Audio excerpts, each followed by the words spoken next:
Wah, wah, wah, wah, wah. Berjumpa lagi bersama saya, Pastor Zakaria Ginting, OFM Kapusin, dalam program Silimo Katolik edisi Jumat 27 September 2024. Pada hari ini, kita akan mendengarkan sabda Tuhan dan juga renungan yang akan saya sampaikan. Mari kita mulai permenungan kita ini dengan membuat tanda kemenangan Kristus. Dalam nama Bapa dan Putra dan Roh Kudus. Amin. Mari kita berdoa. Allah Bapa yang Maha Kudus, Engkau memperkenalkan Putramu bagi umat manusia. Dia yang datang menembus kami untuk menunjukkan cinta kasih-Mu melalui perbuatan-perbuatan setiap hari. Kami mohon berkat-Mu ya Bapa. Ajarilah kami senantiasa untuk mengenal Putramu, Tuhan kami Yesus Kristus, supaya dalam perkataan dan tindakan kami tercermin Dia yang sebagai Guru dan Penyelamat kami. Ini kami mohonkan kepadamu dengan pengantaran Yesus Kristus, Tuhan dan pengantara kami. Amin. Tuhan bersamamu dan bersama rohmu. Inilah Injil suci menurut Lukas. Dimuliakanlah Tuhan. Pada suatu ketika, Yesus sedang berdoa seorang diri. Lalu datanglah murid-muridnya kepadanya. Yesus lalu bertanya kepada mereka, kata orang banyak, siapakah aku ini? Mereka menjawab, Yohanes Pembaptis. Ada juga yang mengatakan, Elia. Ada pula yang mengatakan, salah seorang nabi dari zaman dulu telah bangkit. Yesus bertanya lagi, menurut kalian siapakah aku ini? Jawab Petrus, engkaulah Kristus dari Allah. Dengan keras Yesus melarang mereka memberitakan hal itu kepada siapapun. Ia lalu berkata, Anak manusia harus menanggung banyak penderitaan dan ditolak oleh para tua-tua, oleh para imam kepala dan para ahli Taurat, lalu dibunuh dan dibangkitkan pada hari ketiga. Demikianlah sabda Tuhan. Terpujilah Kristus. Bapak, Ibu, Saudara-saudari terkasih, pada hari ini saya mengambil tema renungan saya ini ialah siapakah Yesus bagiku?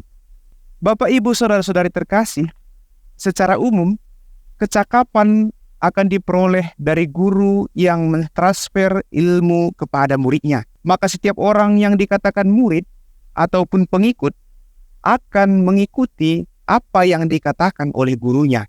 Jika gurunya cakap dan bijaksana, kemungkinan besar muridnya juga akan menjadi bijaksana karena dia mengerti dan tahu apa yang diajarkan oleh gurunya dan siapa gurunya yang bijaksana itu. Suatu ketika Yesus berkata kepada muridnya, siapakah aku ini menurut orang banyak? Lalu mereka menjawab, ada yang mengatakan Yohanes Pembaptis, ada juga yang mengatakan Elia, ada juga yang mengatakan salah seorang nabi dari zaman dulu yang telah bangkit. Setelah mendapat jawaban itu, Yesus bertanya kembali, menurut kamu, siapakah aku ini? Katanya kepada muridnya. Di sini ada dua model pertanyaan yang diajukan Yesus kepada muridnya, menurut orang dan menurut kamu. Dalam Injil hari ini, Yesus ingin supaya murid-muridnya tahu tentang Dia, bukan dari kata orang. Istilah menurut kamu itu merujuk pada pribadi. Yesus ingin muridnya paham betul siapa Dia dan misi yang Dia perjuangkan. Dia tidak ingin muridnya memiliki motivasi yang salah. Untuk lebih jelas lagi, Yesus mengatakan kepada mereka bahwa sesungguhnya Dia akan menderita dan akan disalibkan. Demikian juga mereka yang mengikuti Dia akan mengalami pencobaan yang sama. Bapak, Ibu, Saudara, Saudari yang terkasih, salib yang dipikul Yesus merupakan contoh dan teladan bagi pengikutnya untuk mencapai keselamatan.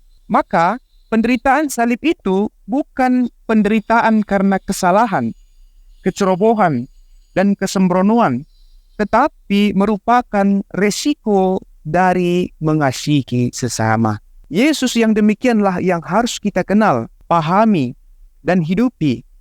bukan Yesus yang kita anggap hanya sebagai sumber keuntungan pribadi saja. Karena kerap terjadi bahwa orang Kristen menganggap kalau dekat dengan Yesus, semua akan baik-baik saja dan aman-aman saja. Itu kadang tampak dalam isi doa kita. Kita kadang berdoa, Tuhan, berikanlah aku ini, berikanlah aku itu.